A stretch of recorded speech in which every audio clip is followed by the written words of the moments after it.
पवित्र श्रीमद् भागवत गीता, पवित्र चारों वेद, पवित्र कुरान शरीफ, पवित्र बाइबल, पवित्र गुरु ग्रंथ साहिब, पवित्र कबीर साहिब की वाणी में छुपे हुए गूढ़ रहस्य अर्थात तत्व को जानने के लिए कृपया अवश्य सुनिए जगत गुरु तत्वदर्शी संत रामपाल जी महाराज के मंगल प्रवचन। कहते हैं जीवित जग में जूती पड़े फिर जम तोड़े छाती, बिना भक्ति के प्राणी यहीं दुखी हो जाएंगे, अगयम के दूत उनको बहुत सताएंगे। तो यहां परमात्मा आपको बताना चाहते हैं कि आप काल के लोक में रह रहे हो। गीता अध्याय नंबर 15 के श्लोक नंबर 16-17 में 3 पुरुष बताए। अब 17वें का प्रकरण चल रहा है कि उत्तम पुरुष है तू अन्य और परमात्मा इति उदाहरते, उसको परमात्मा कहा जाता है। और ये लोग धर्म अविश्य विवर्ती, जो तीनों लोकों में प्रवेश करके सबका धारण पोषण करता है, वो अव्यय ईश्वर है, वो है अविनाशी परमेश्वर, वो है अविनाशी भगवान, अविनाशी स्वामी। गीता अध्याय नंबर 15 के श्लोक नंबर 18 में ये बुद्धिहीन व्यक्ति जो नकली हैं वो ये कहते हैं कि रामपाल 15वें अध्याय के 18वें श्लोक के बारे में क्यों ना बोलता, कि उसमें गीता ज्ञानदाता कहता है कि मैं इन सभी प्राणियों से उत्तम हूं और इसलिए लोके वेदे, लोक वेद में पुरुषोत्तम प्रसिद्ध हूं। तो इसका अर्थ ये है कि गीता ज्ञानदाता 21 ब्रह्मांड का स्वामी है और इसके अंतर्गत जितने प्राणी हैं इंक्लूडिंग ब्रह्मा विष्णु महेश से भी ये उत्तम है, श्रेष्ठ है, इनसे उत्तम है। इसलिए दंत कथा के आधार पर, लोक वेद के आधार पर मैं पुरुषोत्तम प्रसिद्ध हूं, क्योंकि मैं इनसे उत्तम हूं, श्रेष्ठ हूं, तगड़ा हूं, इसलिए मैं पुरुषोत्तम प्रसिद्ध हो रहा हूं। लेकिन उत्तम पुरुष है तू अन्य 15वें अध्याय के 17वें श्लोक में उसने क्लियर कर दिया। तो पुण्यात्माओं, ये अज्ञानता का ही परिणाम होता है, जिसमें थोड़ा बहुत कचरा रह जाता है वैसे फसड़ करा कर वो फिर कार्बोरेटर दास चाहता है कि सारा सफाई कर दूं ताकि आपको कोई मिसगाइड ना कर सके। तो इस प्रकार 15वें अध्याय के 18वें श्लोक को समझो कि ये कहता है कि जितने मेरे अंतर्गत प्राणी हैं उनसे मैं उत्तम हूं, पुरुषोत्तम कहलाता हूं, इसलिए इन तम तगड़ा हूं, श्रेष्ठ हूं, इसलिए पुरुषोत्तम प्रसिद्ध हो रहा हूं। लेकिन वो पुरुषोत्तमता कोई और है 15वें अध्याय के 17वें श्लोक में। तो अब हम यहां आते हैं कि उसको परमात्मा कहा जाता है। ओए है परमात्मा। अब देखो, प्रभु का नाम का अर्थ होता स्वामी, उसको ब्रह्म कहो, प्रभु कहो, साहिब कहो और राम गॉड खुदा अल्लाह कहो। अल्लाह भी स्वामी। और जैसे परमात्मा किसे कहते हैं? परमात्मा उसे कहते हैं जो कभी दुख नहीं देता, सबको सुख सुख देता है।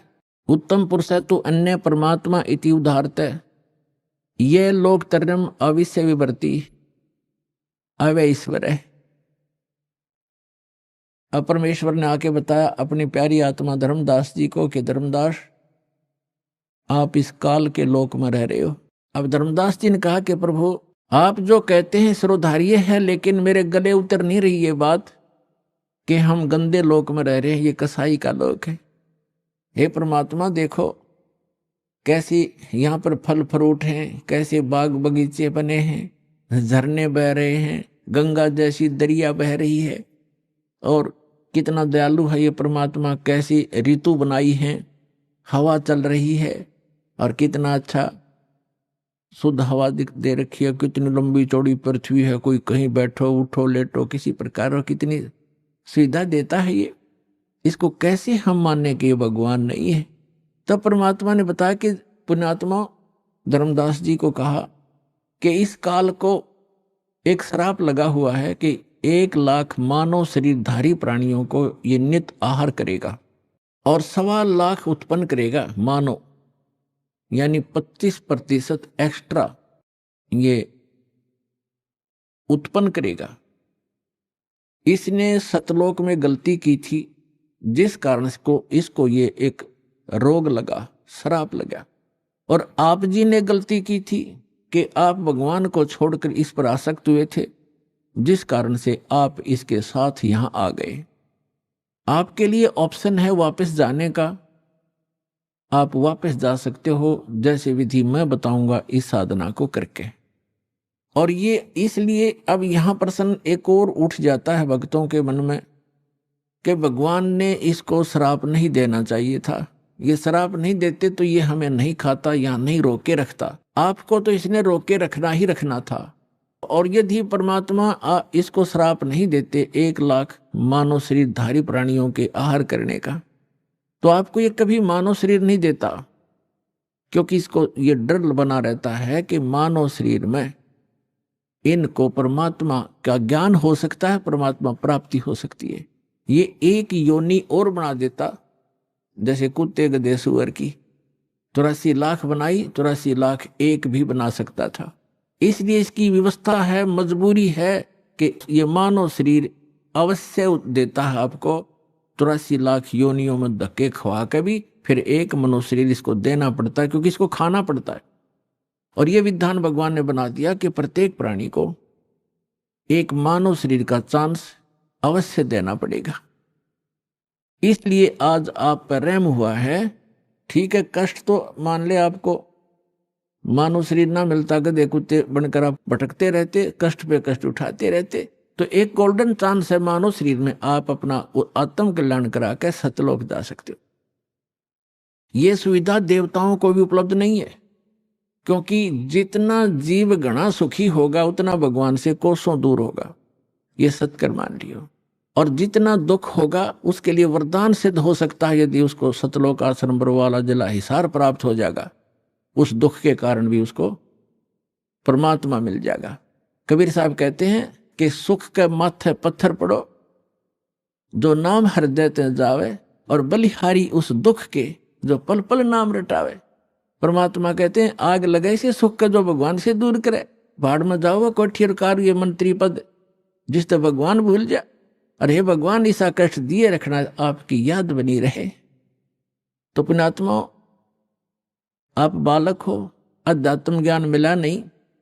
आमीन, जय बजरंग बली, जय गणेश जी के गीत गा के हम इनकी भी भक्ति सही नहीं कर पा रहे थे, गणेश जी की, शिव जी की, विष्णु जी की, माताओं की।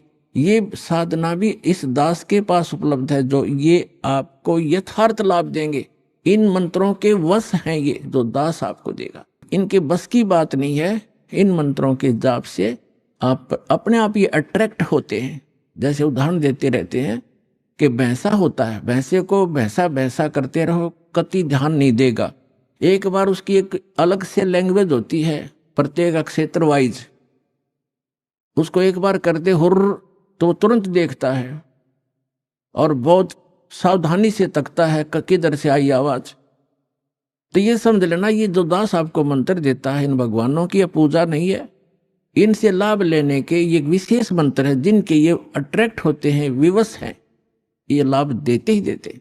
इसके अतिरिक्त कोई मंत्र आप जाप करते रहो, आपको वो अध्यात्म लाभ नहीं मिलेगा, क्योंकि वो शास्त्र विधि त्याग कर मनमाना आचरण है, जिसके विषय में गीता अध्याय नंबर 16 के श्लोक 23-24 में स्पष्ट किया है कि शास्त्र विधि को त्याग कर जो मनमाना आचरण करते हैं उनको ना सुख होता है, ना उनको सिद्धि प्राप्त होती है, और न ही उनकी कोई परम गति होती है। यूजलेस, व्यर्थ है। तो शास्त्र अनुकूल साधना इस विषय में इस दास रामपाल दास के अतिरिक्त कहीं पर भी उपलब्ध नहीं है। इसको चाहे आप अभिमान समझना या तत्व ज्ञान समझना, ये धीरे धीरे आपको अपने आप समझ में आ जाएगा दास क्या कहना चाहता है।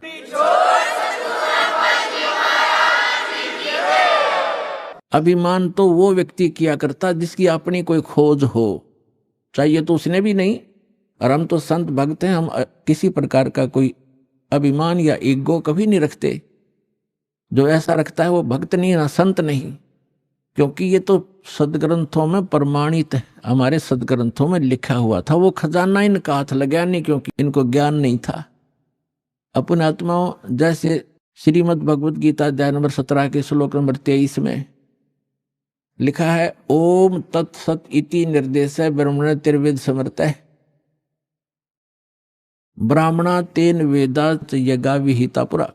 इसका अर्थ ये है कि उस सच्चिदानंद घन ब्रह्म परम अक्षर ब्रह्म के प्राप्ति का, उस शाश्वत स्थान में जाने का एक 3 अक्षर का मंत्र है, ओम तत्सत इति निर्देश है। निर्देश माने डायरेक्शन, नथिंग एल्स। फाइनल फैसला, फाइनल डिसीजन।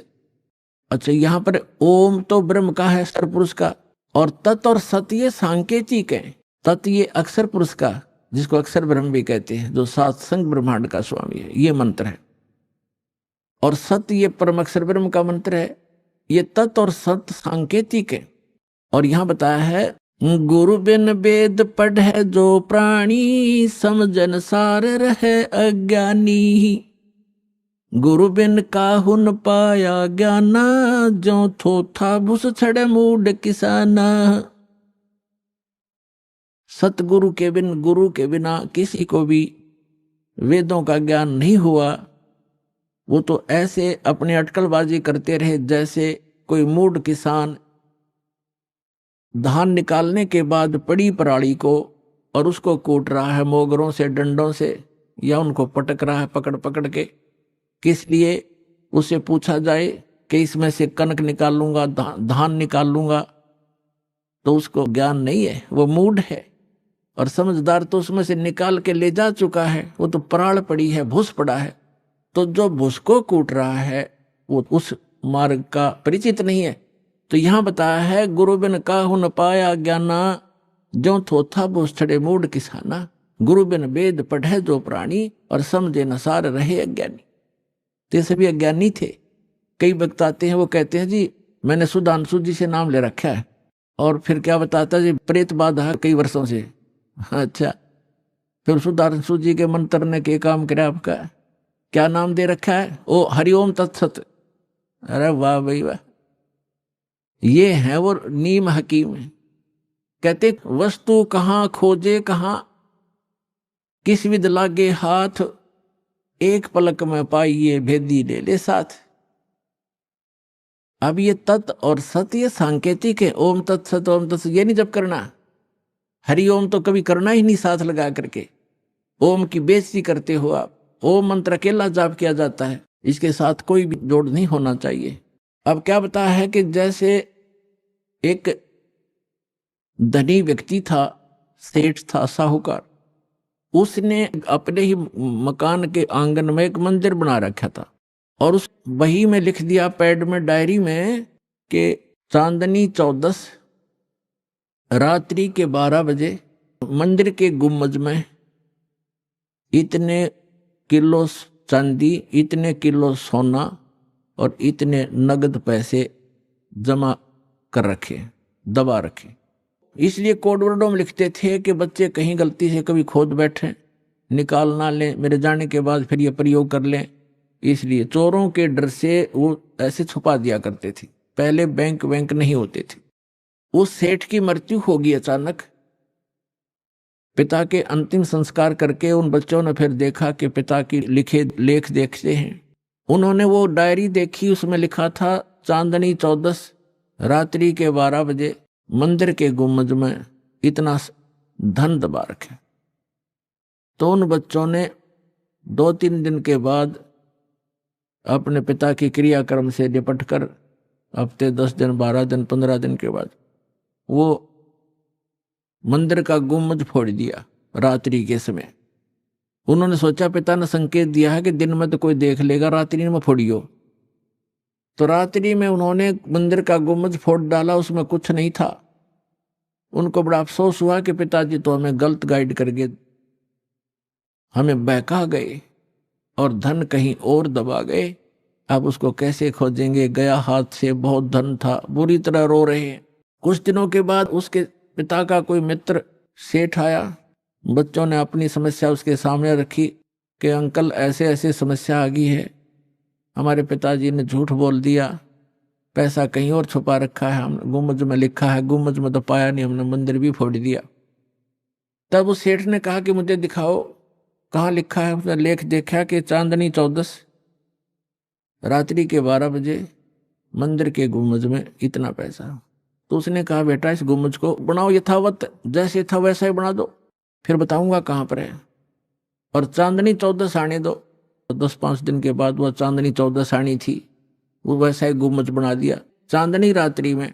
और गुम्बज की छाया आंगन में जहाँ थी और उसके घर पे, वो जमीन वहां खुदवाई के ये निशान लगा दिया, यहाँ खोदो। वो ज्यों का तो धन पा गया। तो ये नकली सारे गुम्बज फोड़नीय थे, स्थान का पता नहीं था। तो इनको इन कोड वर्डों का, सदग्रंथों के कोड वर्डों का ज्ञान नहीं हुआ।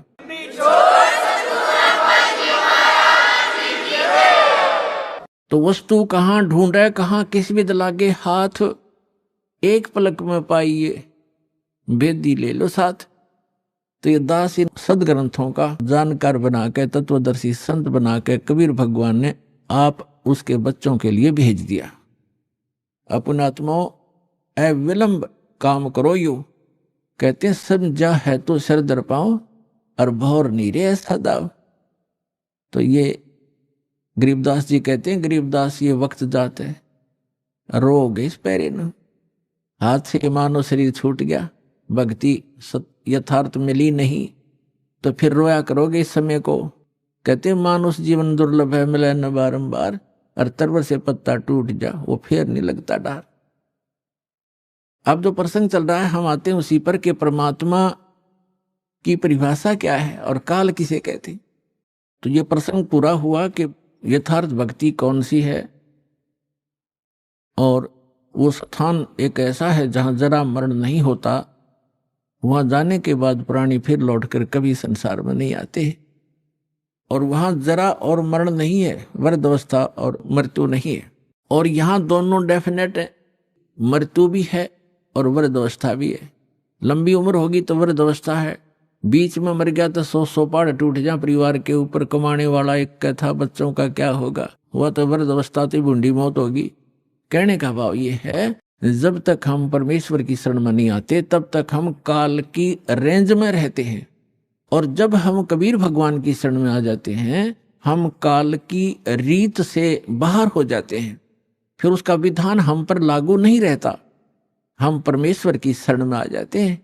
और समर्थ की शरण में जो आ जाता है उसको फिर बाहर का व्यक्ति दुखी नहीं कर सकता। उसको स्वयं पता होता है कि इस आदमी के इस शरणागत को छेड़ दिया तो ये तेरा बक्कल तार देगा। तो इसी प्रकार हम समर्थ की शरण में आ गए हैं।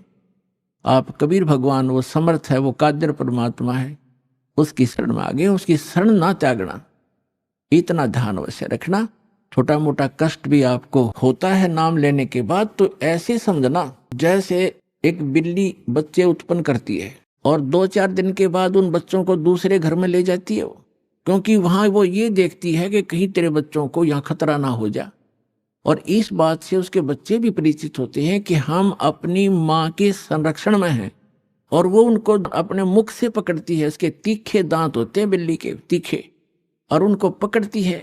और बच्चों को पीड़ा भी होती है, वो ऐसे सुकड़ जाते हैं, ऐसे लटक जाते हैं, और महसूस होता है कि इनको दांतों का दर्द भी है, लेकिन बोलते कति नहीं, चुपचाप रहते हैं, उस पीड़ा को सहन करते रहते हैं, क्योंकि उनको पता है कि हम अपनी माँ के साथ हैं। ये थोड़ा बहुत कष्ट भी है तो हमारा जीवन रक्षा हो रही है। तो उसको उठाकर वो दूसरे सुरक्षित स्थान पर अन्य मकान में ले जाती है, सबको बारी बारी वहां पहुंचा देती है। कुछ दिनों के बाद वहां देखती है कि यहाँ भी समस्या है, तो तीसरे मकान में कहीं और ले जाएगी। और वो बिल्कुल नहीं बोलते, क्योंकि उनको पीड़ा भी हो रही है, लेकिन उनको विश्वास है कि माँ के मुख में हम भले ही पीड़ा हो रही है लेकिन हमारी जीवन रक्षा हो रही है। इसी प्रकार कबीर भगवान की शरण में आने के उपरांत आपको छोटा मोटा कष्ट भी है तो ना जाने आपका कौन सा पहाड़ जैसा दुख टल रहा है, ये विश्वास रखना, विचलित ना होना।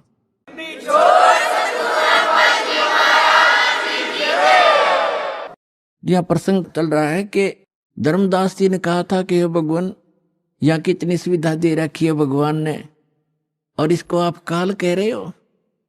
परमात्मा ने कहा, धर्मदास जैसे कसाई बकरे पालता है, उन बकरे और बकरियों के लिए वो कितनी सुविधा करता है, जिसकी अच्छी सेल होती है, एक बहुत बड़ा चरागाह बनाता है, उसको हायर करता है या मोल लेता है, और उसके अंदर शेड डालता है, झोंपड़ी डालता है बकरों को गर्मी और सर्दी से बचाने के लिए। उसमें जगह जगह तालाब बनाता है, छोटी छोटी तलैया सी, उनको पानी से भर कर रखता है, उनके लिए घास फूस वहां व्यवस्था कराता है। उस सारी व्यवस्था को देखकर वो भोले प्राणी ये समझ बैठते हैं कि हमारा मालिक, हमारा स्वामी कितना दयालु है, हमारी कितनी केयर टेक रखता है, सारी सुविधाएं प्रदान करता है, हिंसक पशुओं से बचाता है, चारों तरफ से बाड़ लगा देता है, और अंदर वृक्ष हैं, झाड़ बोझड़े हैं, घास फूस है, गर्मी से बचने के लिए शेड है, सर्दी से बचने के लिए व्यवस्था शेड है। तो वो इस सारी व्यवस्था को देखकर वो मान बैठते हैं कि जो हमारा ये स्वामी है बड़ा दयालु है, ये परमात्मा है। और जब वो कभी उनके बीच में आता है तो वो सारे उसको प्यार देने के लिए उसके चारों तरफ कोई ऊपर को पैर फैलाता है अपने सीने से लगाने के लिए, और वो उसको चाटते हैं प्यार से, जीभ से चाटना चाहते हैं, उनको एक विशेष रिगार्ड देने के लिए। वो तो चाट रहे हैं जीभ से, और वो कसाई देख रहा है से हाथ लगा के, और वो खुश होते हैं कि हमारा मालिक हमसे प्यार कर रहा है। वो देख रहा है कि ये कितना मांस हो गया, कितने का बिकेगा, और वो सोच रहे हैं मुझे हमें प्यार कर रहा है। तो पुण्यात्माओं परमात्मा कहते हैं कि जिस समय उस कसाई को 5-10 बकरों की आवश्यकता पड़ती है, बकरियों की, तो उस समय वो ये नहीं देखता ये किसकी माँ है, किसका बेटा है। एक परिवार के 3-3 इकट्ठे भी आ सकते हैं, उन्हें तो मोटे मोटे छांट के और वो निकाल लेने जो अच्छे मांस युक्त हो गए, घनी बिक्री होगी। तो उस समय उन बकरों को भी पता होता है, उनके अंदर करड़ा ऐसे भागते ही इधर उधर दौड़ जाते, उनको मालूम है कि कहीं इनको खतरा के स्थान पर ले जा रहा है, इतना उनकी आत्मा में आभास होता है। तो कहने का भाव ये है कि इसी प्रकार जो यहाँ की सुविधाएं आप देख रहे हो धर्मदास, परमात्मा कह रहे हैं कबीर भगवान, इन सुविधाओं को देखकर तो ऐसा लगता है जैसे बड़ा दयालु भगवान है, और उस समय तुम्हारी बुद्धि पर पत्थर गिर जाते हैं। किसी का बेटा मर गया, किसी की बेटी मर गई, एक परिवार के 3-3, 4-4 सदस्य मर जाते हैं। यहाँ एक बता रहे थे, कोई सरसा से सत्संग सुनकर जा था, गाड़ी के अंदर 16 सदस्य थे एक का परिवार के, बूढ़ा बूढ़ा घर रह गया था, 16 के 16 एक्सीडेंट में मर गए। बताओ पुण्यात्मा, और उनकी कार और कोठियां और बड़े बड़े सारी व्यवस्थाएं थी, कुल नाश हो गया उसका। तो कहने का भाव ये है कि उस समय बुद्धि कहाँ जाती है आपकी, ये सुविधाएं किसने दे रखी थी, ये फिर क्यों छीन लिया 1 मिनट में। तो इसको काल कहते हैं, और जो केवल सुख सुख दे उसको दयाल कहते हैं, उसको परमात्मा कहते हैं। आप इसको परमात्मा मान बैठे हो, लेकिन ये परमात्मा नहीं है। यहाँ तो दुख के अतिरिक्त आपको कुछ मिलता ही नहीं, चाहे कितना ही आपको सुखी व्यक्ति नजर आता है इस झूठे सुख से युक्त, चाहे कोई मंत्री है, प्रधानमंत्री है, या कितना ही बड़ा सेठ है, और कैसी आपने उसकी सुविधा नजर आती है। गरीब आदमी तो ने सोचा है ये कार कोठी वाले घने सुखी होंगे, या फिर ये अफसर हैं, कर्मचारी अधिकारी हैं, ये बड़े सुखी होंगे। सुख नाम की वस्तु नहीं यहाँ पर इस गंदे लोक में, सबके टेंशन ग्रस्त रहती हैं, सारा दिन ऊपर से दिखे चौपड़े और अंदर तो इनके खराब हो रहे हैं खोपड़े, किसी ने देख लेते, सभी टेंशन लिए फिरते। तो वो टेंशन लेस स्थान जो प्लेस है वो सतलोक है, उसको सुख सागर कहते। अपना आत्मा परमात्मा आप तक पहुंचने के लिए अब कैसी कैसी लीला करता है। मैं रोवत हूं सृष्टि को, सृष्टि रोवे मोहे, गरीबदास इस वियोग को समझ न सकता कोई। जो जन मेरी शरण है ताका हूं मैं दासे, गेल गेल लाग्या फिरूं हूं जब तक धरती आकाशे। पुण्यात्मा परमात्मा कहते हैं जो मेरी एक बार शरण में आ गया उसको मैं छोड़ूंगा नहीं, उसके साथ रहूंगा। ठीक है, उसका दुर्भाग्य है वो जो यहां से निकल नहीं पा रहा, फिर भी परमात्मा इतना दयालु है, आपके पीछे पीछे फिर रहा है। अपना आत्मा विचार करो, एक ही परिवार में ये पुस्तक आपको प्राप्त हुई या टीवी सुनने को प्राप्त हुआ, एक परिवार के 4-5 सदस्य हैं, जिनमें से 3 को ये ज्ञान समझ में आ गया, उनकी इच्छा बनी हम नाम लेंगे, दीक्षा लेंगे, कल्याण करवाएंगे। उन्होंने दीक्षा ले ली, प्रतिदिन अपना नित्य नियम आरती श्रमणी और सारा कुछ कर रहे हैं, मंत्र कर रहे हैं, सत्संग में भी आ रहे हैं। और बाकी शेष 2 हैं वो बिल्कुल सोचते भी नहीं, कहते हैं तो भी नो के तुम ही कर लो, तुम ही पार हो जाना, हम तो फिर देख लेंगे। अब फिर क्या देख लेंगे? गधा बने पाछा तो कुम्हार देखेगा, आप क्या देखोगे? कड़ में मारेगा लठ, 2.5 मन का बोरा होगा कमर के ऊपर, फिर देख लेंगे। अब देखना अब है, ज्ञान समझो और सतलोक आश्रम बरवाला जिला हिसार हरियाणा के अंदर आओ और कल्याण कराओ। अगर समझदार हो तो देखना चाहते हो।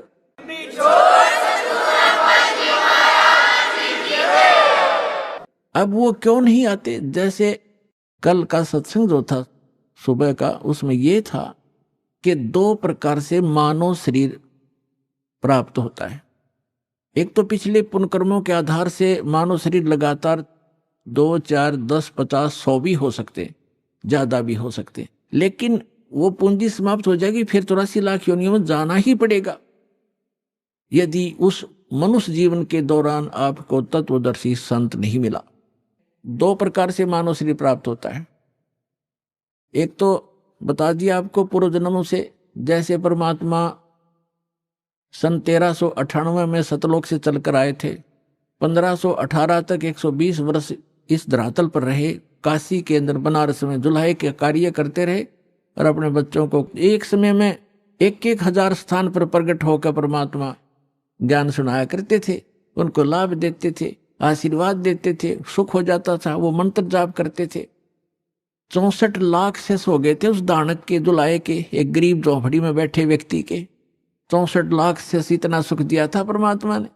तो उस समय आपको चार्ज कर गया भगवान, कबीर भगवान, और उससे आपके मनुष्य जीवन होते हुए आ रहे 64 लाख से थे उस टाइम। 64 लाख, ना कोई मीडिया था, ना कोई माइक स्पीकर था। वो परमात्मा असंख्य रूप बना सकता है।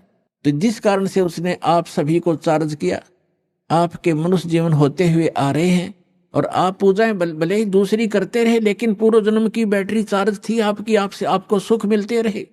फिर भी कोई दुख कर्म का आता है तो आप इधर उधर भागते रहे, कोई मंदिर में, कोई गुरुद्वारों में, कोई पहाड़ों पर, कोई गुफाओं में, या किसी संतों की खोज करते रहे, उससे लाभ कुछ नहीं होना था आपको। और दूसरी प्रकार के जो व्यक्ति हैं, आपको बताया कि जैसे एक तो 84 लाख सभी प्राणियों के शरीरों में से गुजर के निकल के एक मानव शरीर टर्न वाइज मिलता ही मिलता है, स्त्री या पुरुष का। तो जो ऐसे 84 लाख योनियों से निकल कर आए हैं, वो काल की फर्द में चढ़ गए, वो काल की रजिस्ट्री में है। अब वो भक्ति नहीं कर सकते। एक परिवार में 3 नाम ले चुके हैं, सच भक्ति कर रहे हैं, उनको समझा रहे, वो कह ठीक ठीक तुम कर लो। ये भी शुक्र है कि वो उनको मना नहीं करते, नहीं तो वो काल के दूत उनको भी मना कर दे, तुम भी नहीं जाओगे, ऐसा नहीं कर दोगे। ऐसा बताया परमात्मा ने कि जैसे ये कोयल क्या करती है, कोयल पक्षी है, ये अपना अलग से घोंसला बना करके अंडे उत्पन्न नहीं करती, क्योंकि उसके अंडों को काग खा जाते हैं, छोड़ते नहीं। इसलिए वो एक चतुरता, ऐसा फार्मूला अपना रखा उसने, जैसे मादा कौवी ने अंडे उत्पन्न किए घोंसले में, और वो जाती है चुग्गा चरने इधर उधर, वो देख लेती है कि चलेगी काफी दूर, तो उसके घोंसले में अपने अंडे उत्पन्न कर देती है। अब जो कौवी आती है वापस, वो असमंजस में पड़ जाती है कि कौन से मेरे हैं, कौन से दूसरे हैं। तो वो इस असमंजस में उन चारों के चारों की ही परवरिश करना प्रारंभ कर देती है। और जब वो बच्चे उत्पन्न होते हैं तो एक जैसा कलर होता है, कोई पहचान नहीं होती उनकी, बिल्कुल सेम टू सेम रहते। और वो कोयल उस पर नजर रखती है घोंसले पर कि अब ये कितना उड़ारी भर रहे हैं, कितनी दूर तक जा सकते हैं। तो तब वो दूसरे दूर पेड़ पर बैठ के अपनी बोली बोलती है, कुहू कुहू की आवाज लगाती है। जो कोयल के बच्चे होते हैं उनको प्रभाव होता है उनका, वो एकदम ऐसे ऐसे देखते हैं। जब वो फिर बोलती रहती है तो उड़कर वो अपनी माँ की बोली के से आकर्षित होकर अपनी माँ की तरफ उड़कर चल पड़ते हैं। अब कौवी उनके पीछे पीछे उड़ती है कि मेरे बच्चे गए, कोयल आगे उड़ जाती है, दूर वृक्ष पर बैठकर फिर कुहू कुहू करती है, वो बच्चे फिर वहां से उड़कर आगे भाग लेते।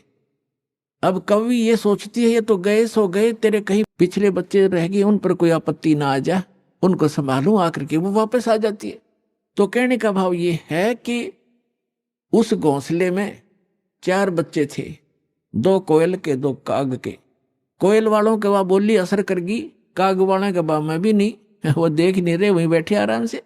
तो इसी प्रकार समझना, जो परमात्मा के पूर्व जन्म के संस्कारी बच्चे हैं, संस्कारवश एक ही घर में जन्म भी है, जो काल वाले हैं वो नहीं मानेंगे, और जो कोयल के बच्चे हैं वो सतलोक आश्रम वाला में जल्दी आ लेंगे, ज्यादा देर नहीं लगाएंगे।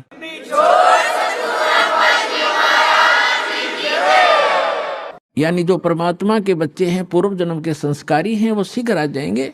परिवार के परिवार आ रहे हैं, वो सारे के सारे कोयल के हैं, भले ही वो काल के घोंसले में यहाँ यानी से लोक में जन्म हो गया। परमात्मा ने अपने बच्चों को, एक जैसी क्रिया थी पहले, तो अब बदल जाएंगी, एकदम चेंज हो जाएंगी सब क्रियाएं, भक्तों जैसे लक्षण हो जाएंगे।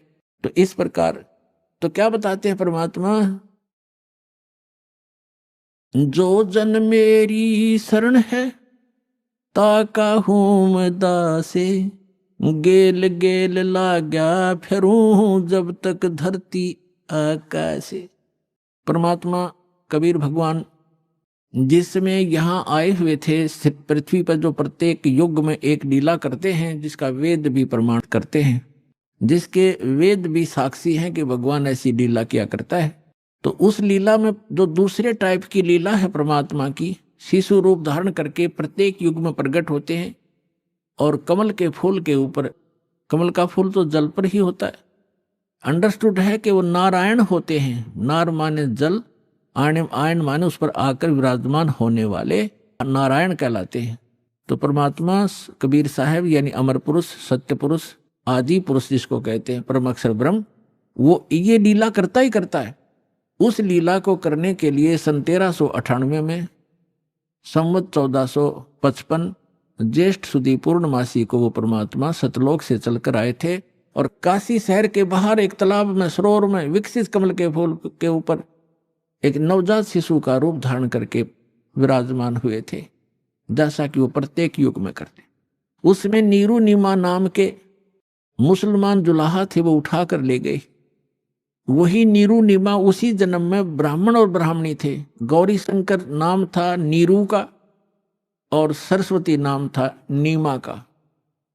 मुसलमानों ने जबरदस्ती उनको मुसलमान बना दिया गया था। पहले वो शिव भगवान के पुजारी थे, शिव जी की कथा करके अपना निर्वाह किया करते थे, और फिर वो सब सुविधा समाप्त हो जाने से वो जुलाहे का कार्य करने लगे थे, और लगभग 20, 30, 40 वर्ष उनको हो गया था वो क्रिया करते, वो जुलाहा प्रसिद्ध हो गए थे। तब परमात्मा उनको शिशु रूप में मिले थे, धीरे धीरे बड़े हुए, और उन्होंने कोई अन्न आहार नहीं किया। बालकपन में कुंवारी गाय का दूध पिया कबीर भगवान ने, कुंवारी गाय ने दूध दिया और परमात्मा दूध पिया करते थे। ऐसे लीला करते ही, और वो ऐसे ही की है उन्होंने, ऐसा भगवान किया ही करता है। तो जब वो बड़े हुए, 5 वर्ष की आयु में ही 104 वर्ष के विद्वान पुरुष स्वामी रामानंद ब्राह्मण पंडित, जो वेदों और गीता और पुराणों के मर्मज्ञ माने जाते थे, उसके ज्ञान में छक्के छुड़ा दिए। उस 104 साल के महात्मा ने जब परमात्मा को देखा, सब ज्ञान सुना, चरणों में शीश रखकर कहा था कि मैं भक्त मुक्त हुआ और भरम कर्म भया नाश, और गरीब दास निज ब्रह्म तुम मेरा हो गया दृढ़ विश्वास। सतलोक में जाकर देखा रामानंद जी ने, और फिर वापस देखा तो वही बालक सामने बैठा है, वही अनंत कोट ब्रह्मांड के कंट्रोलर के सिंहासन पर बैठा था। तब कहा था, दोहू ठौर है एक तू भया एक से दो, और गरीब दास हम कारणे आए हो। मगर आप तो हमारे लिए आए हो, और आप वहां भी आप हो और यहां भी आप हो। ऐसी लीला परमात्मा कर रहे थे।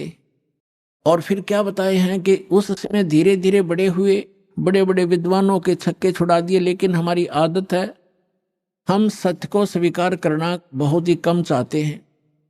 जैसे हमारे धर्मगुरु थे, वो संस्कृत के ज्ञाता थे, ब्राह्मण ऋषि मंडलेश्वर, और आम जनता संस्कृत भाषा नहीं पढ़ती थी, केवल ब्राह्मणों को ही शिक्षा ग्रहण करने का अधिकार था। और वो संस्कृत भाषा तो पढ़ लेते थे, लेकिन ग्रंथ समझ में उनके आए नहीं। और परमात्मा 600 वर्ष पहले कहा करते थे कि आप गलत गाइड कर रहे हो इस जनता को, आप वेदों और गीता और पुराणों से भी परिचित नहीं हो। अब धर्मदास जी को जो परमेश्वर ने बताया, स्वामी रामानंद जी को लेकर गए थे, ऐसे आदरणीय धर्मदास साहिब जी को भी परमात्मा सतलोक लेकर गए थे, अपना निज स्थान दिखाया था जहां आप रहा करते थे। जब वापस छोड़ा तब धर्मदास जी ने पूछा कि हे भगवान, फिर इसका मतलब तो ये है कि ये वेद और ये कतेब, 4 वेद हैं, 4 ही मुसलमान इस्लाम धर्म की कतेब मानी जाती हैं। जैसे अपने 4 वेद हैं हिंदुओं के, ऋग्वेद, यजुर्वेद, सामवेद, अथर्ववेद, और इस्लाम धर्म की माने जाते हैं तौरात, जबूर, इंजिल और कुरान। ये कतेब कहते हैं, इनको वेद कहते हैं।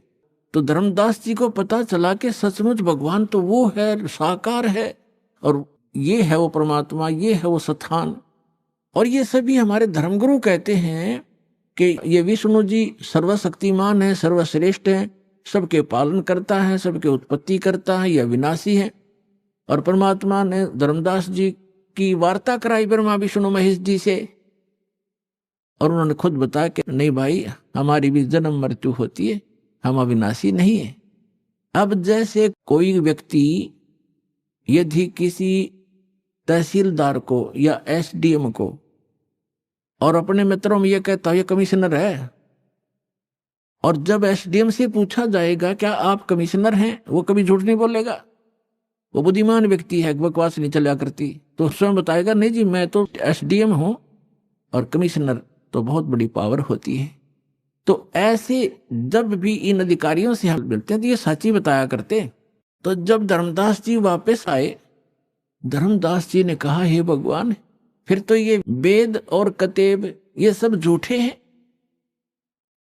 ये तो परमात्मा को निराकार बताते हैं, और कोई ब्रह्मा जी, विष्णु जी, शिव जी को सर्वशक्तिमान बताते हैं। तब परमेश्वर ने कहा कि वेद कतेब झूठे नहीं भाई, झूठे हैं जो समझे नहीं। ये वेद कतेब झूठे नहीं हैं, इनमें जिस सतर का ज्ञान है वो बिल्कुल ओके है, लेकिन कंप्लीट नहीं है, वो अलग बात है। जैसे मैट्रिक क्लास के 10वीं कक्षा का सिलेबस अपने सत्र का तो ठीक है, लेकिन वो एमए और बीए का नहीं है, बीसीए का नहीं है, वो सिलेबस अलग है, लेकिन उस मैट्रिक तक के जो शिक्षा है वो उसमें सहयोगी होती है। तो यहां परमात्मा ने कहा है कि वेद कतेब झूठे नहीं भाई, और झूठे हैं जो समझे नहीं। झूठे ये हैं तुम्हारे धर्मगुरु, जिन पुराणों को, वेद को, गीता जी को समझ नहीं सके, ये झूठे हैं। तो इस प्रकार परमात्मा प्रचार किया करते थे, बहुत से शिष्य बन गए थे। पुण्यात्माओं, एक सम्मन नाम का एक मनियार था। मनियार को आप जानते होंगे। मनियार होता जो केवल चूड़ियों का काम करता था, माताओं को, बहनों को चूड़ी पहनाया करता था, उसकी पत्नी भी और वो भी। और वो बहुत दारिद्र था, निर्धन था, लेकिन परमात्मा का परम भक्त था। 3 सदस्य थे परिवार के अंदर, 3 सदस्य। एक तो सम्मन, उसकी पत्नी का नाम था नेकी, और एक पुत्र था उसका नाम था शिव, उसको सेव कहा करते, सेव नाम था शिव। वैसे अब भ्रंश हम कर ही लेते हैं, सेव कहा करते, तो सेव नाम से ज्यादा प्रसिद्ध था। और तीनों के तीनों प्राणियों ने कबीर परमात्मा की दीक्षा प्राप्त कर रखी थी। वो दिल्ली में रहा करते थे। पहले दिल्ली आज जैसी नहीं थी, एक गांव सा था छोटा सा, ऐसी झोपड़ियों में लोग रहा करते थे, छोटे छोटे मकान भी थे, कुछ थोड़े बहुत सेठ भी थे, वो अलग होते हैं। आज जैसी दिल्ली नहीं थी 600 वर्ष पहले। और परमात्मा बनारस काशी में रहा करते थे। एक कमाल नाम का लड़का,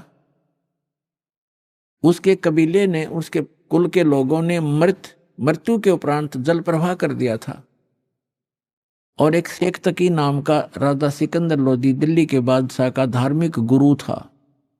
और सिकंदर लोधी को एक बहुत असाध्य रोग था, परमात्मा कबीर जी के आशीर्वाद से वो स्वस्थ हुआ था। बाकी किसी भी औषधि से और किसी भी धर्म मजहब की जंतर मंत्र से और आशीर्वाद से वो स्वस्थ नहीं हुआ था, जिस कारण से सिकंदर लोधी परमात्मा कबीर जी से बहुत प्रभावित था। और उधर से धार्मिक गुरु उनका सिकंदर लोधी का जो शेख तकी था, वो ईर्षा करने लगा कबीर जी से कि ये अब ज्यादा महिमा प्राप्त होगी है, राजा के हृदय में ये समा गया है, किसी प्रकार इसको नीचा दिखाऊं और राजा मेरी तरफ फिर आकर्षित हो।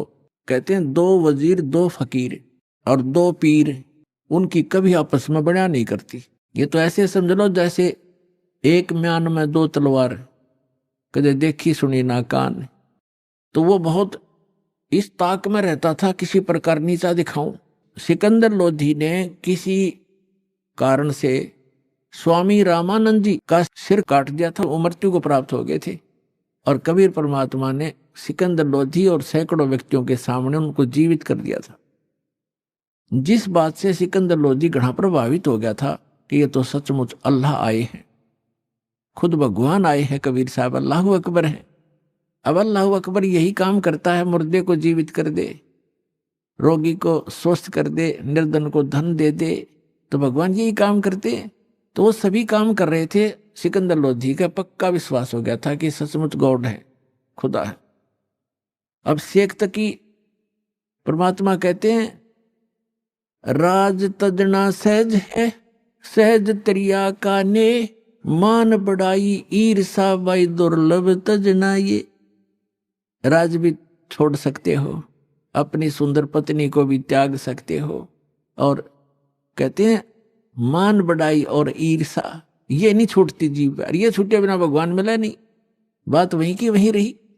तो इस ईर्षा वश, राग द्वेष वश शेख तकी इस ताक में था, किसी प्रकार में झूठा सिद्ध कर दूं किसी पॉइंट पे ताकि इसकी महिमा कम हो जा, इसलिए वो इस ताक में रहता था। एक दिन सिकंदर लोधी से कहा कि आप इसकी बड़ी महिमा गाते हो, इसने मुर्दा जिंदा कर दिया, स्वामी रामानंद जी को जीवित कर दिया, आप कहते हो मुझे स्वस्थ कर दिया, मैं तब मानूंगा इसको कोई ये शक्ति युक्त है, मेरे सामने कोई मुर्दा जीवित करे। एक दिन उसने ये दबाव लगा दिया कि यदि ये कोई मुर्दा जीवित करेगा तो मैं मानूंगा, नहीं तो मुसलमानों को तेरे विरुद्ध कर दूंगा सिकंदर। इस बात से चिंतित सिकंदर टेंशन में आ गया, और परमात्मा को अपने बच्चों की टेंशन सुहाया नहीं करती, ये समर्थ है 1 मिनट में टेंशन दूर कर दे। सिकंदर लोधी से पूछा कि क्या परेशानी है आपको? सिकंदर लोधी ने कारण बता दिया। तो परमात्मा ने कहा कि कहो इसको कह दे शेख तकी को कोई मुर्दा लावे, और करते हैं अर्ज भगवान से, थोड़ा छुपा के रखते थे दाता अपने को। सिकंदर लोधी को तो पता था, कह दिया सो कह दिया। सिकंदर लोधी ने कहा कि शेख तकी पीर जी कोई मुर्दा ले आओ। फिर कबीर जी कह रहे हैं वो कर देंगे, जिंदा लाओ कोई मुर्दा। तो वो कहता मैं कहाँ से लाऊं मुर्दा, कभी आएगा जब देखेंगे, कभी होगा जब देखेंगे। अब परमात्मा ने सोचा कि ये टेंशन काफी देर रहेगा सिकंदर, इतने में क्या हुआ, लीला मालिक की सौसल सिदर मैं करूं अपने जन के काज। इतने में एक कमाल तो बाद में नाम रखा, एक 12-13 वर्ष के बच्चे की मृत्यु होगी, और कुछ ऐसे कुल हैं, ऐसे कबीले हैं, वो न तो जमीन में दफनाते हैं, न सभा करते हैं अग्नि में, और वो जल प्रवाह कर देते हैं अपना। उनका अंतिम संस्कार ही ऐसा है कि इसके शव को मछलियां जीव जंतु खाएंगे, दुआ देंगे, इसलिए मिट्टी तो ये बन ही चुकी है, उसको जल प्रवाह कर देते हैं।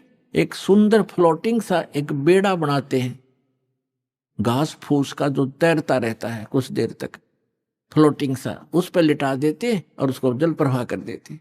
तो वो बहता हुआ आ रहा था, तो सबको पता चला कि मुर्दा आ गया, मुर्दा आ गया। दरिया के किनारे खड़े थे, सभी इत्तेफाक से वहीं खड़े हुए थे, सिकंदर लोधी, कबीर जी और हजारों की संख्या में सैनिक, अंगरक्षक। आइए अब हम उन श्रद्धालुओं के अनुभव जानते हैं जो जगत गुरु तत्वदर्शी संत रामपाल जी महाराज जी से दीक्षा प्राप्त कर चुके हैं तथा उनके द्वारा बताए गए भक्ति मार्ग पर चल रहे हैं। नमस्कार सर। सत साहिब जी। क्या शुभ नाम है आपका? मेरा नाम गौरव दास है। कहाँ से आए? मैं दिल्ली से आया हूँ। क्या काम करते हैं? मैं स्टूडेंट हूँ और साथ में पार्ट टाइम टीचिंग करता हूँ। संत रामपाल जी महाराज से नाम उपदेश लेने से पहले आप कौन सी भक्ति करते थे? मैं सतगुरु रामपाल जी महाराज जी के चरणों में बहुत ही छोटी उम्र में आ गया था, और उससे पहले जो मैं साधना करते थे वो जो हमारे माता पिता बताते थे, जैसे कि सूर्य को जल देना, और जैसे मेरे फादर कभी कभी हनुमान चालीसा करते थे, तो बस कभी कभी हम भी उसी प्रकार से वही करते थे। बाकी ऐसा कोई भक्ति में कोई ऐसी प्रॉपर भक्ति नहीं करते थे, बस यही करते थे हल्का। संत रामपाल जी महाराज की शरण में आप कैसे आए? संत रामपाल जी महाराज जी के चरणों में हम ज्ञान सुन के नहीं, हम मेरी मदर की बीमारी के कारण आए। 1999 में मेरी मदर को ब्रेन ट्यूमर डिक्लेयर हुआ था। उससे पहले हम बहुत ही, जो आज के टाइम पे जो लोग कहते हैं एन्जॉयमेंट, हम बिल्कुल उसी में रहते थे हर टाइम। जैसे हर वीक में, हर वीकेंड में कभी इधर घूमना कभी उधर घूमना। भक्ति के तो हम बिल्कुल आसपास भी नहीं थे। लेकिन 1999 में जब गुरु जी कहते हैं कि जो आपके पिछले जन्मों के, जब आपके जो सुख हैं जब वो ख़त्म होते हैं और जब आपके दुख का जब समय शुरू होता है, तो वो 1999 में हमारा दुख का समय शुरू हुआ। और 1999 में मेरी मदर को ब्रेन ट्यूमर डिक्लेयर हुआ। हमने दिल्ली के सभी हॉस्पिटल्स में, एक से एक अच्छे हॉस्पिटल में, सब जगह हमने चेकअप कराया। डॉक्टर्स ने ये बोला कि आप फटाफट MRI कराइए, क्योंकि मेरी मदर को अटैक आने लग गए थे। और इसी प्रकार हमने फटाफट MRI कराई और हमने डॉक्टर को दिखाया। तो MRI को देख के डॉक्टर ने ये बोला कि आपका जो ट्यूमर है बहुत ही ज़्यादा सीरियस है और आपको अर्जेंट ऑपरेशन कराने की आवश्यकता है। और ऑपरेशन में भी डॉक्टर ने ये बोला कि अगर आप ऑपरेशन कराओगे, एक्चुअली मेरी जो मदर है उनको पहले से ही पोलियो है एक लेग में, और मेरे फादर भी हैंडीकैप है। तो डॉक्टर ने ये बोला कि आपका एक लेग तो पहले से ही ख़राब है, लेकिन आपकी जो हाफ बॉडी आपकी पैरालाइज हो जाएगी। तो ये सुन के हमारी और भी हालत ख़राब हो गई और हम और भी ज़्यादा परेशान हो गए ये सब बातें सुन के। तो मेरे फादर के फ्रेंड, मेरे फादर बैंक में है, तो मेरे पापा के जो फ्रेंड हैं उन्होंने सतगुरु रामपाल जी से नाम लिया हुआ था काफ़ी पहले से। तो उन्होंने हमें गुरुजी के बारे में बताया कि ऐसे ऐसे आप वहाँ जाइए और वहाँ जाने के बाद आपका ये जो कष्ट है ये आपका ठीक हो जाएगा। नाम लेने से पहले जब हमारे घर पे आते और हाँ गुरुजी के बारे में बातें बताते थे, तो हम उनकी बात बिल्कुल भी नहीं सुनते थे, क्योंकि उस समय हमें कष्ट का बिल्कुल भी ज्ञान नहीं था। तो जब वो हमारे घर आते थे तो हम उन्हें ये बोलते थे कि अगर आप हमारे घर पे आ रहे हो तो आप सतगुरु रामपाल जी महाराज जी के बारे में बात मत करना बिल्कुल भी, वरना अगर आपको उनके बारे में बात करनी है तो आप हमारे घर पे मत आया करो। लेकिन जब हमने सब जगह भटक ली, हम सारे हॉस्पिटल्स में देख लिया, सब जगह MRI करा ली, सब डॉक्टर्स का एक ही आंसर था कि it's a very big peninsula and it is to be needed to be operated as soon as possible। तो यही सुन के फिर हमने फिर वही कहते हैं कि जब सब जगह रास्ते बंद हो जाते हैं तो उसके बाद जो परमात्मा है उनका रास्ता खुला होता है और फिर उसके बाद भगवान याद आते हैं।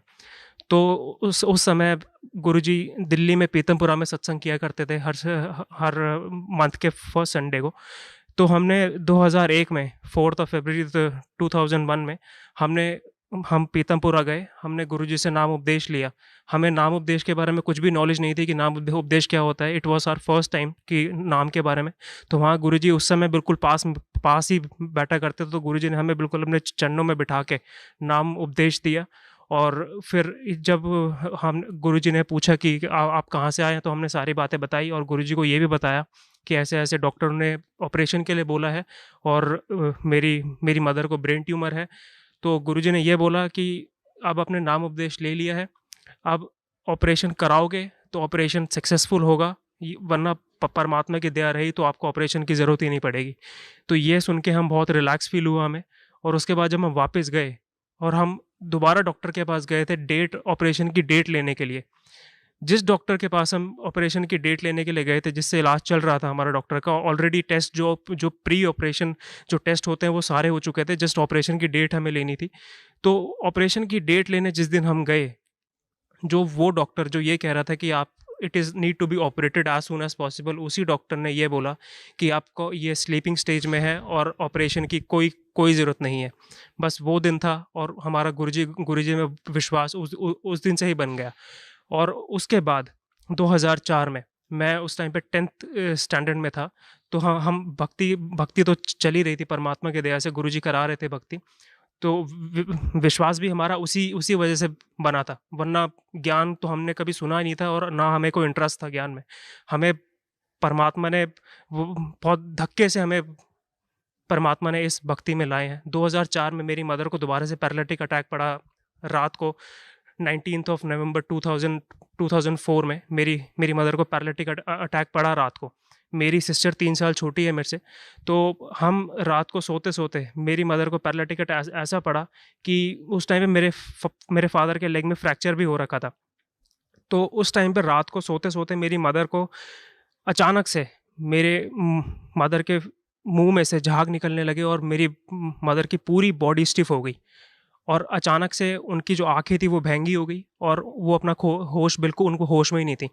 जब पापा वॉशरूम जाने के लिए उठे रात को तो उन्होंने जब मेरी मदर की कंडीशन देखी तो एकदम से उन्होंने सबको उठाया, मेरे को उठाया। तो हम जब देखा तो हम हैरान रह गए, क्योंकि because this was the first time जो हमने अपनी लाइफ में ऐसी कोई भयानक चीज़ देखी थी अपनी आंखों के सामने, और वो भी मेरी मदर की इतनी भयानक चीज़। तो अब हम भी छोटे थे उस टाइम पे, क्या करते, बस उस टाइम पे हमने परमात्मा को याद किया, गुरुजी जो हमें जल देते हैं, हमने जल लिया, मिश्री का प्रसाद लिया। हमने अपनी मम्मी के मुंह भी ऐसा था, मतलब जीभ बिल्कुल, दांत बिल्कुल बंद थे और जीभ दबी हुई थी। हमने चम्मच से दांत खोल के, चम्मच से मुंह खोल के हमने गुरुजी का जल उसके अंदर मम्मी के डाला मुंह में।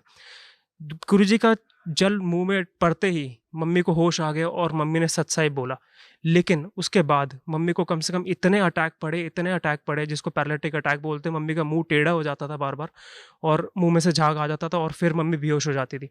तो हमने उस टाइम पे हमने फिर अंकल को फ़ोन किया जिन्होंने हमें नाम दिलाया था। तो अंकल रात को आए और रात को ही हमने आश्रम फ़ोन किया, गुरुजी को बताया। तो गुरुजी बोलते कोई बात नहीं, ठीक हो जाएगा। लेकिन उसके बाद हमने ये सोचा कि हॉस्पिटल लेके जाएं या हम आश्रम जाएं।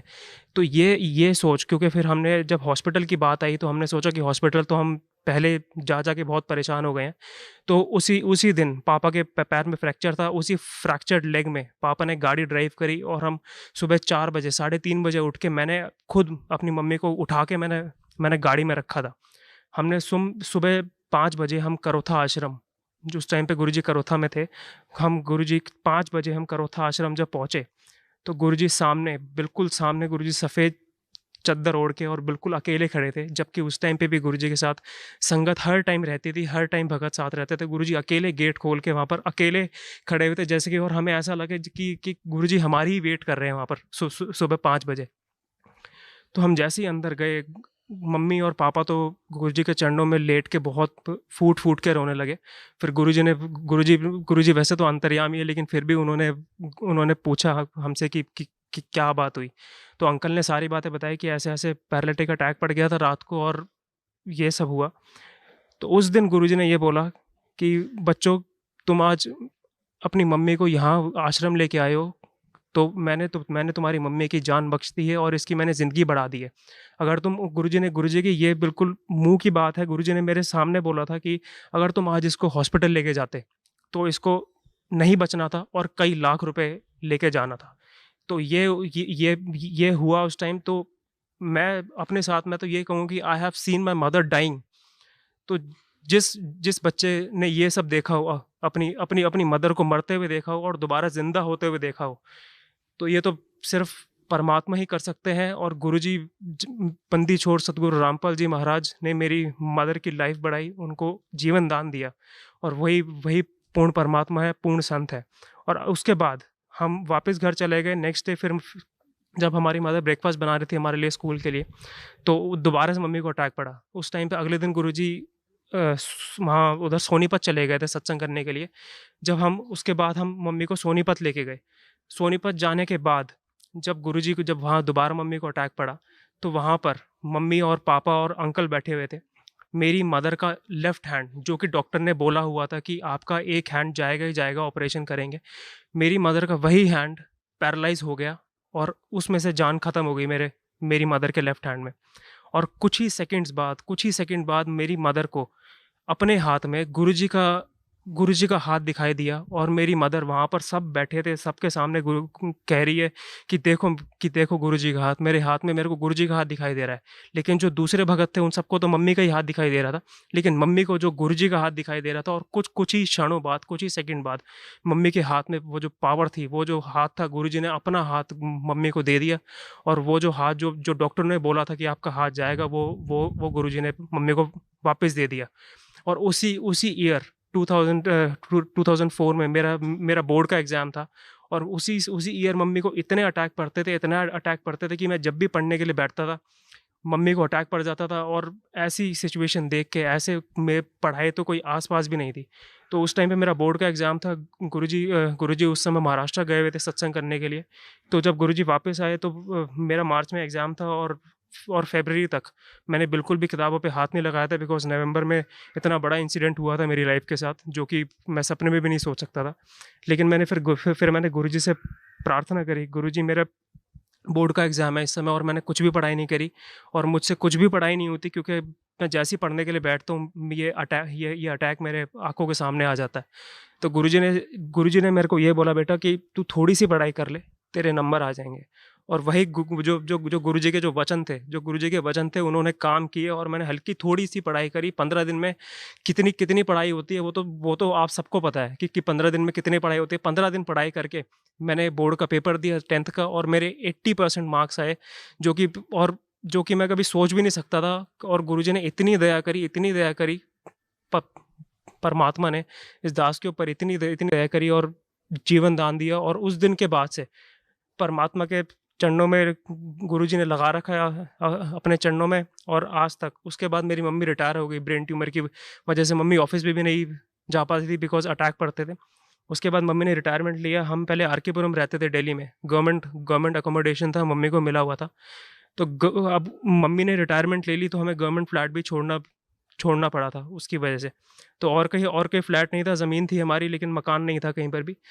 तो उस समय घर में इतनी ज़्यादा टेंशन हो गई थी, इतनी ज़्यादा फाइनेंशियल प्रॉब्लम हो गई थी, क्योंकि मम्मी ने जॉब छोड़ दी थी और घर में इतनी और मम्मी की बीमारी की वजह से भी इतनी ज़्यादा टेंशन हो गई थी, क्योंकि मकान भी और दूसरा बनना था। फिर परमात्मा ने ऐसी दया करी कि वहाँ पर जहाँ था फिर गुरुजी ने मकान बनवाया वहाँ पर। और फाइनली हमने जब वो आर.के. पुरम छोड़ा फिर हमने द्वारका में हमने शिफ्ट किया। उसके बाद भी इतनी ज़्यादा फाइनेंशियल क्राइसिस, इतने ज़्यादा घर में दुख, इतनी ज़्यादा परेशानी जिसकी वजह से इतनी टेंशन हो जाती थी। लेकिन अब आज इस समय परमात्मा की शक्ति हमेशा साथ साथ चलती है। गुरुजी ने बिल्कुल नीचे से सहारा रखा, मटका टूटने नहीं दिया गुरुजी ने। और परमात्मा की वजह से, परमात्मा की दया से आज परमात्मा ने इतनी दया कर रखी है। मम्मी गुरुजी के चरणों में ही है यहाँ पर। और मेरे फादर मैनेजर की गुरुजी ने प्रमोशन करा दी है, मेरे फादर मैनेजर हैं। मैं दिल्ली यूनिवर्सिटी से LLB कर रहा हूँ, मेरी सिस्टर भी दिल्ली यूनिवर्सिटी से पोस्ट ग्रेजुएशन कर रही है। मैं साथ में पढ़ाता भी हूँ। परमात्मा ने आज इतनी दया कर रखी है, कितना सुख दिया है परमात्मा ने, जो कि मैं सपने में भी नहीं सोच सकता था। और परमात्मा ने बिल्कुल हर समय परमात्मा ने बिल्कुल नीचे अपना साथ रखा। और परमात्मा हर समय बिल्कुल साथ रहते हैं। परमात्मा हर समय विश्वास दिला देते हैं। परमात्मा दिख जाते हैं कि हाँ बेटा मैं तेरे साथ हूँ, तू लगा रहा है, बिल्कुल लगा रहा है, मैं तेरे हमेशा साथ हूँ। तो बस यही है, परमात्मा की दया से हम चल रहे हैं गुरुजी। और बस यही प्रार्थना है गुरुजी से कि गुरुजी चरणों में रखना, कोई गलती हो तो माफ़ करना परमात्मा। जी, भगत समाज को आप क्या संदेश देना चाहते हैं? मैं भगत समाज को यही संदेश देना चाहूँगा कि ये मानुष्य जन्म दुर्लभ है, मिले ना बारंबार। इसलिए ये जो मनुष्य जन्म है ये परमात्मा की भक्ति करने के लिए है। बाकी ये जो कर्म है ये तो पशु पक्षी भी कर रहे हैं। तो हमें जिस रीज़न की वजह से जो हमें मनुष्य जन्म मिला है उसका प्लीज़ उसको यूज़ कीजिए।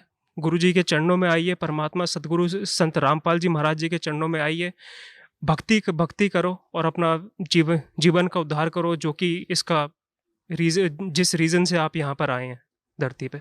जी धन्यवाद आपको।